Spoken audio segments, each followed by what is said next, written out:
Well, hello everyone, and welcome to another episode of The Pulse, where we talk to digital health experts, enthusiasts, and entrepreneurs from all over the world, disrupting healthcare one conversation at a time.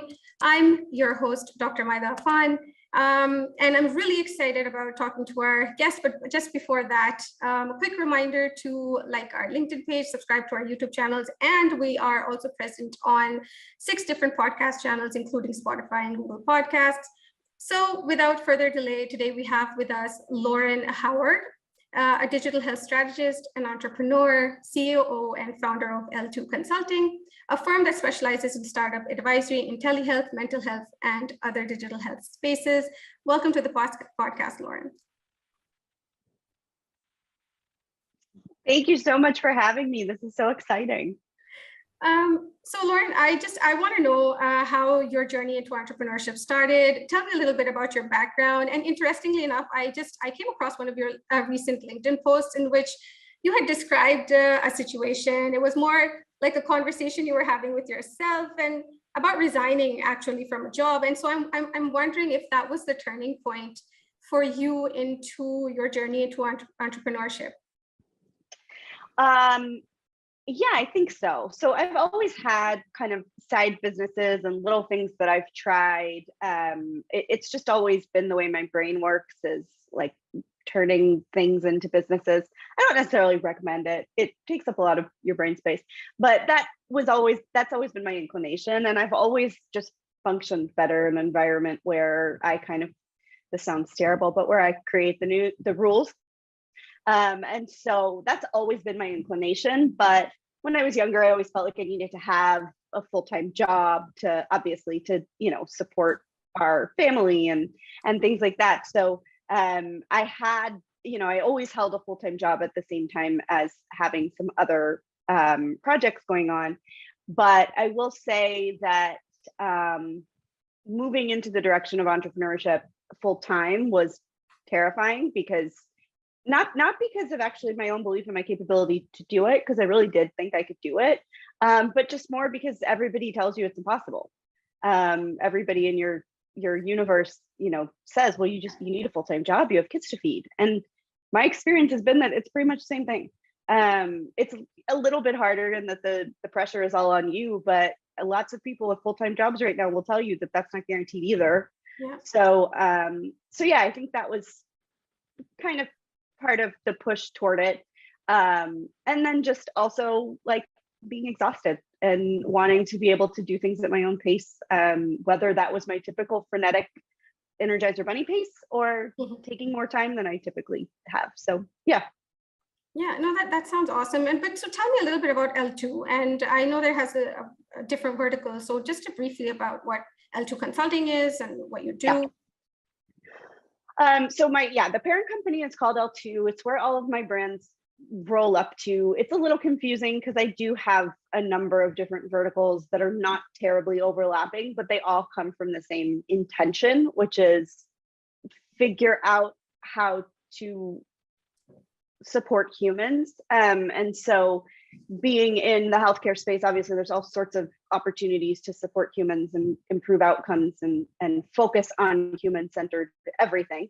But then, so I have, kind of accidentally over time, I built this consulting company. It was not really the plan. I don't know what the plan was, but over time, I had a lot of digital health organizations and telehealth organizations come to me and say, hey, could you help us look at our wireframes? Could you explain to us how you would handle this situation? Things like that. And that turned into a company after a couple of months. It wasn't intentional. I'm not complaining, very happy with it, but it wasn't intentional. So through that process, and really the process that brought me a lot of that business that has turned into my consulting company, I had started posting on LinkedIn and posting pretty regularly about just the things that I had experienced in the workplace and things that I had experienced throughout my entire career and things that I had kind of done to myself just by not really understanding like intrinsic human value. I understood everybody else's value. I didn't understand my own value. And that turned into the communities that I now run, because what I thought I was saying something that was unique to me. And in reality, the feedback that I got was everybody was like, thank you for saying this, because this is my experience as well. And so I started turning them into, posts and courses, and that eventually emerged as my first community, which is a Slack-based community for women. And now we run 3 different communities for 3 very different populations, all based on the same thing. Like sitting alone at your work from home office is not a great way to live your life. Or even if it is, you still need access to a community. Community makes things better. I'm a horrifically introverted person who never likes to leave this room. Right. I am a digital first communicator, but I'm able to get all of that, real community sense from those as well. So we have the healthcare consulting organization, we have the communities, which are also part of it. And then we also have a partnership with another organization that is an actual operating 50-state medical practice. So we can provide both the digital health solutions and the actual clinical solutions. And that was like a game changer for whatever this was we wanted to build. And so that has turned into some actual telehealth brands.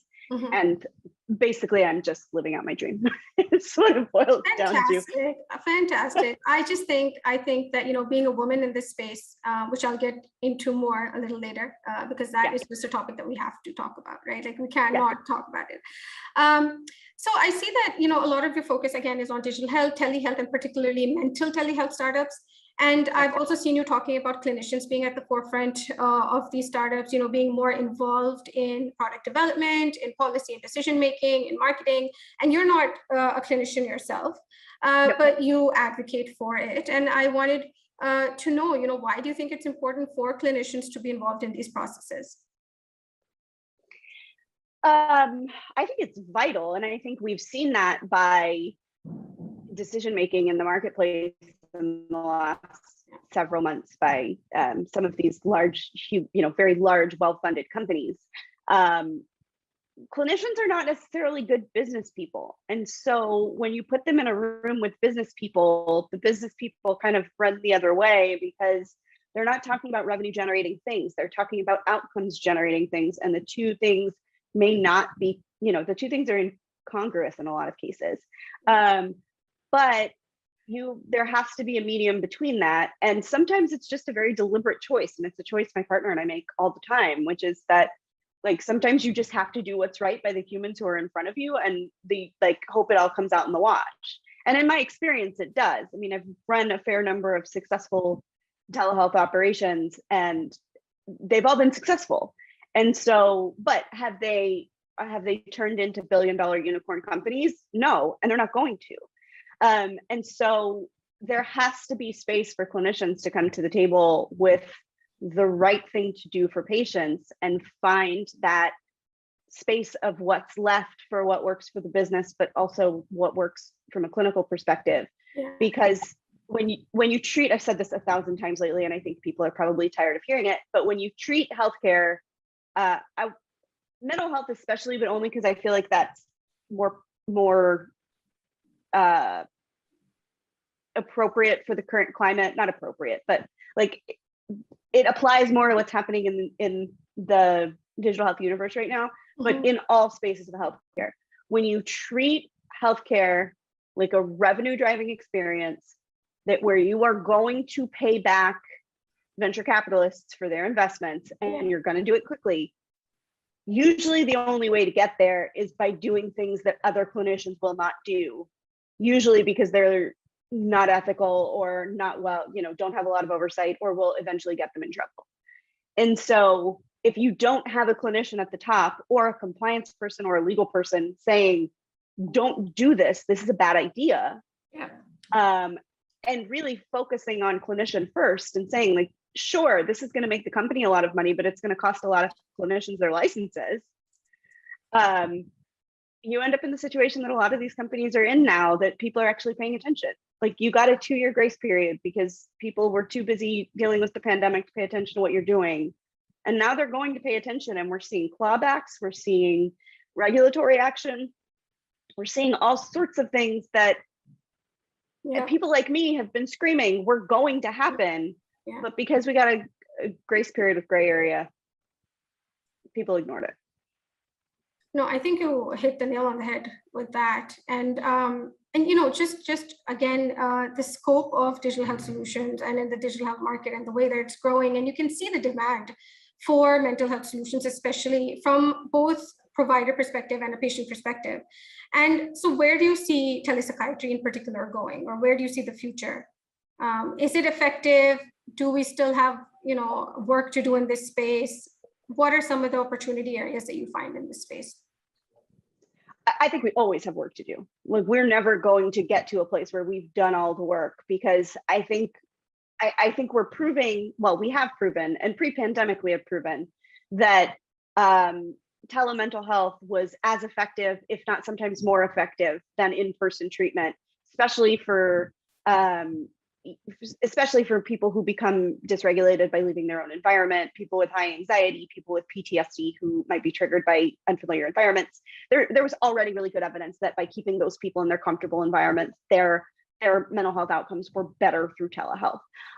In most other cases, they're pretty consistent. I've gotten to work with some pretty large substance use organizations who had to go fully digital during the pandemic, or the beginning of the pandemic, who were able to track outcomes for that period. And after 3 to 4 months, the outcomes for residential treatment and fully remote treatment were exactly the same.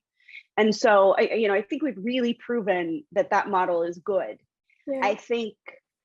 I think the biggest challenge we're going to have, and this is a challenge that exists across the digital health space, across telehealth, is that we cannot allow it, which we already are doing in some ways, and we have to get focused on. We cannot allow it to create two healthcare systems where if you have good commercial insurance or you have money, you can go get your telehealth session or get all of your mental health easily, and everybody else is forced to go sit in a waiting room at the community mental health center that's 6 months, that's on a 6-month waiting list, and you have to go in person to get an appointment. And that's not a criticism of those centers. That's just the reality of these underfunded, high pressure environments. Yeah, exactly. And so that's my biggest concern in pushing toward digital health. And it's something my partner and I are focused on all the time, is we can't end up with another situation where we have a healthcare system for people with means and a healthcare system for people without. And that will, I think digital health and telehealth specifically have a huge opportunity to overcome that, but they also have a huge opportunity to further reinforce that. And we just have to be careful about that. Yes, no, definitely. And as a startup consultant, I'm sure that you talk to startup founders all the time, especially in the mental health space, and also telemedicine and other sectors in digital health. What are some of the most common mistakes that you see these startups doing? I mean, obviously, not everyone's going to be a success story, but again, your experience, what advice would you give them if someone is thinking to venture out into this space? Yeah, absolutely. So this isn't even from a healthcare perspective. This is just, I work with a lot of startups and some of them aren't even in the healthcare space. The biggest problem I see is overexcited founder syndrome. That's what I call it. Maybe somebody else calls it that. I don't know. But it's where you see these really, really brilliant people who want to fix all the problems, and they come in with a very specific niche purpose, or maybe they don't. Sometimes they just come in with an idea, and all of a sudden MVP becomes do all the things and show everybody all of the capabilities that we should have in 10 years. And what they're doing is overdeveloping a platform that cannot sustain growth because, one, they're pulling their developers in way too many ways or way too many directions, but also every time you update something, you have to account for the features that you've already overbuilt. It makes it hard to market. It makes it hard to find your target client. It makes it hard to understand who your population is. And so having all of these great ideas is wonderful. Put them on a roadmap. Know you're going to get there. Focus on the thing that you can do well right now, because we're not in an environment where you're going to get hundreds of millions of dollars of VC capital anymore based on an idea and a fake valuation. Like, that's not going to happen anymore. Find something you can do well, do it well, and keep it simple, plan to grow. Right? And keep it simple. I think just simplification is something that, again, we have to focus on. Definitely. I mean, in healthcare, there's no plug and play. You have to sort of adjust to your client or to the requirements. But again, let's just keep it simple and then work our way up from there. I'm just going to switch topics here briefly, and I want to address this issue of digital divide and discrimination. And as a female in entrepreneurship, as women in STEM, as women in the corporate sector, this female or gender-based discrimination is evident in unequal opportunities, in maternal and pregnancy discrimination, and the gender pay gap, and I could, the list goes on. And so this systemic discrimination extends into the digital health space and other emerging sectors like crypto. You don't see females investing in those areas as much as men do. And, even though studies show that women are more willing to seek help for healthcare or remote care options or in mental health, fewer access points as compared to men to these resources. And this is where I think community building comes in. I really wanted to sort of pick your brain on that, because I know that you believe in a community. I know that you've built a community. How important is it to build a community, to improve access, to improve, just to give that support and ultimately better patient outcomes?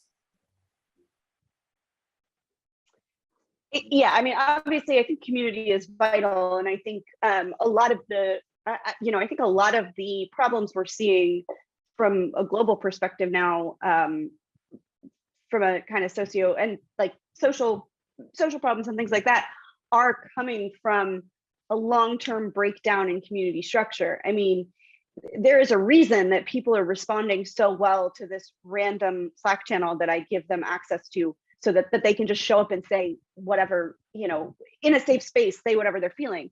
And it's usually just, silly stuff like frustrations during the day, but why aren't they saying this to people standing next to them? And the answer is, there's not a lot of people standing next to them. Yeah. And so, we have never been an isolated species.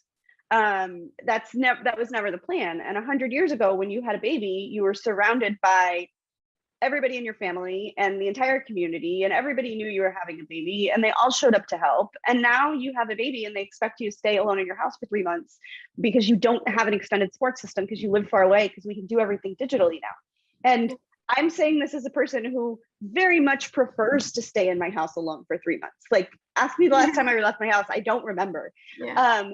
But that's not the way that that's not the way that humans are supposed to operate. And so, so I think the fact that, I say this as a person who's enamored with digital health, I think the fact that we can do everything from a distance right now has created systems that reinforce poor access to care, because you don't have family around who are noticing that there's a problem, or you have less family, or you can communicate in ways where tone and inflection are not important, or not, people can infer those things. Yeah.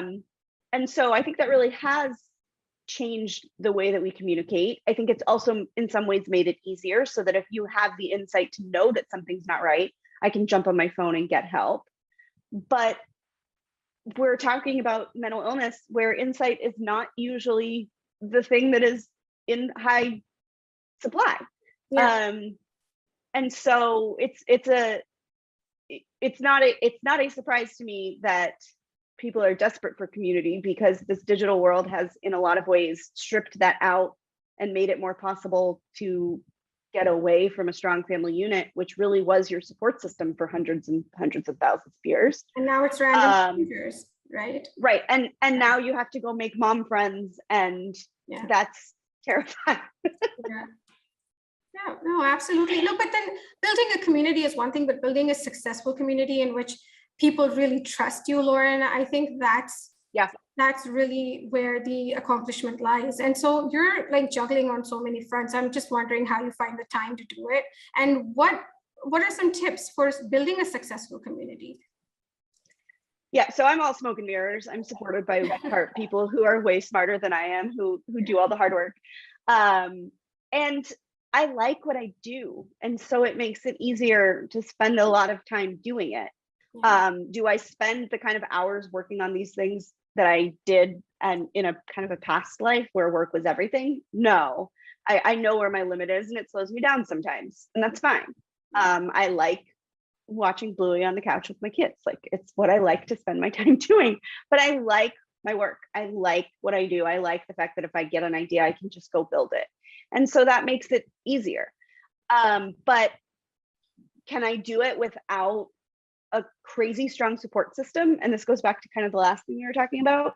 No, if I didn't have reliable childcare, and if I didn't have an assistant who reminds me when I forgot my head somewhere, and a partner who will push me back to center when we need to focus on something, and a husband who is super dad and does everything around our house, none of it would be possible. So I feel like there's probably this unrealistic persona out there that I'm this superwoman who can do everything, and only because I have tons and tons of help. I mean, my mom's 2 blocks away, my mother-in-law is 5 blocks away, I have my brother nearby, I have my husband, I have full-time childcare, I have children who, for whatever reason, like really enjoy this environment we built for them, so I don't feel truly terrible about it. I had to work a long time to build this environment that lets me be as engaged as I am. And so if you don't have those things, if you don't have full-time childcare and you have a full-time job and you haven't built for a lot of years to have the savings that allow this kind of trajectory, that makes you completely normal. If I didn't have a whole team of people propping me up, none of this would be possible. Right.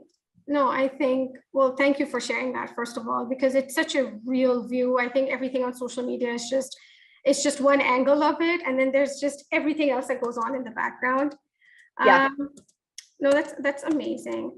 I just want to sort of also talk to you about your content creator journey on LinkedIn. And you have almost 25,000 followers on LinkedIn. And LinkedIn is not one of those platforms that is a platform of choice for a content creator. And so how has your journey been on LinkedIn, and how do you really find the balance between professional and personal content creation on LinkedIn? So it's a super good question, and it's something I think about a lot because most of my professional content is fairly personal. And it's kind of not inappropriate. That's what I'm saying. It's inappropriate. Right. It's this persona I've kind of created over time. It wasn't intentional.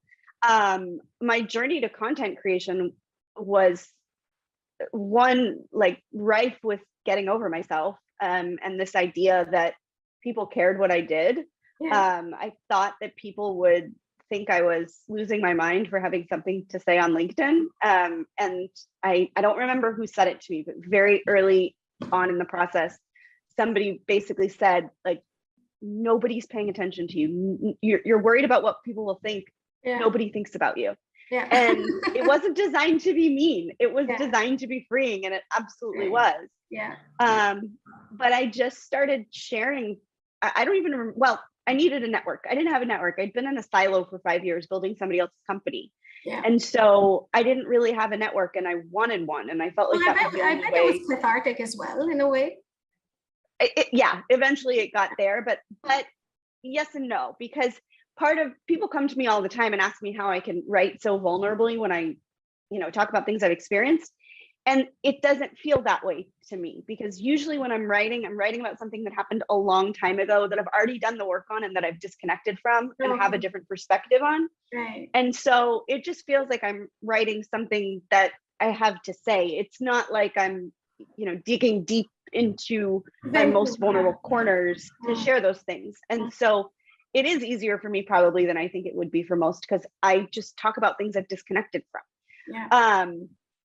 But by that same token, the process to getting here was saying something on LinkedIn that I thought was only me, people responding and saying, oh my gosh, I felt this too. And me realizing that there was this almost reality vacuum of people feeling like, and I was doing it to myself, I'm the only one who must be feeling this. And it hasn't been the case once. And so I've been building for about a year. Like, the fact that anybody voluntarily follows me and like looks for my content blows my mind, because to me, it's just like the drivel that comes out of my mouth on a random Saturday afternoon. But it has truly built, when I say it's built a community, like, I have hundreds of people now, like literally hundreds, that I could turn to and say, I need this, and they would turn around and get it for me, and I would do the same for them. Right. And then beyond that, I didn't go trying to build a business. I went trying to build a network because I didn't have a network, but I've now built a couple of businesses that I would not have at all in any way, shape, or form without this community that not only gave me the ideas, but supported me through building them. Yeah. And so it was just such a kind of a powerful transition that I didn't really even realize was happening. And so a year ago, had you told me that I would be a content creator somewhere and I would have any kind of following anywhere, I would be like, me? No, I'm just going to sit in this dark room by myself because I don't like people and I don't need people hearing what I'm thinking. And now I'm like, I have a thought. I'm going to share it with the entire world. Exactly. And it's working out great. And we can see, and you know what I think? I think that Black women should not be 4 times more likely to die in childbirth than white women in the wealthiest country who are watching or listening will get this reference when you go to Lauren's LinkedIn page and read all her posts, because this is a constant in all of her posts. And, you know, I think it's so powerful. I think the impact that this statement creates is it just becomes etched in your subconscious, because especially for your particularly for your followers, because they're the ones reading it. But it's also become an important brand differentiator for you.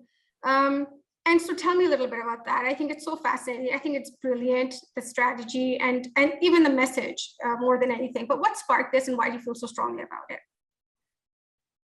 I don't remember. I know I very deliberately started doing it. I very deliberately started doing it after a post where I discussed it, and I got a whole lot of feedback, mostly from women of color, saying like, thank you for using your platform to talk about something that has really nothing to do with you. But the awareness of it came from, I had 2 very complicated pregnancies. We couldn't get pregnant to start with, and then both of them were severely premature, and I had all sorts of complications during both. And then not that long after my second daughter was born, a very good friend of mine had her 3rd child and was hospitalized very briefly before for, you know, nondescript blood pressure issues. Nobody knew what was going on. And then was hospitalized 3 more times after he was born for what seemed to me to be things that should be like very clearly monitored in pregnancy. And I knew that there was this disparity, but I had never seen it in like living color in front of me. And I realized that I had had similar issues and I was alive and going through it twice. If she had been through it twice, the chances of her living through it twice were way less than me. And so it just kind of made it all, and she's fine. She has a beautiful baby boy and they have their children, and she's, you know, back to life now, not back to life, but back to living regular life now. He's a year old, everything's fine. But I just remember going, how did this happen? And then remembering that there was this very, very terrifying statistic that kind of told me this had the potential to happen. And once I put all those pieces together, it was the best way I could come up with to describe why, you know, how we are not serving a huge portion of our population. And obviously I'm personally sensitive to maternal health. I've, you know, lived through those realities myself, but it's a illustration of the disparities in healthcare across the board. I mean, anybody who is not a 45-year-old white male gets, in some cases, or has the potential to get subpar treatment because our treatment models are built off of 45-year-old white males. And that's not okay. And so that's where it came from. And it's the area that gets me the most emotional, but like only by a little. If you know, there's all sorts of subjects we can talk about aligned with this that fire me up in no time, but it's all the same thing. People are being treated differently, and we don't even realize it until we look at the numbers that show us that huge numbers of people are dying. And it's not because they are not attentive to their healthcare. It is because our healthcare system is not attentive to them. Excellent. I couldn't have said it better. But the fact that you realize this and you're using your platform to just amplify this message is amazing. Lauren, thank you so much for your time. Thank you so much. No problem. Thank you for having me. I enjoyed our conversation. I think the work that you're doing is fantastic. Well, I really appreciate it. I don't do a whole lot of podcasts and even being on video because I'm a weird introvert, but this was lovely. I really appreciate it. And yeah, if I can ever do it again, let me know. Absolutely. Looking forward to it. Thank you. Thank you everyone for listening. Until next time, take care of yourselves. Bye-bye.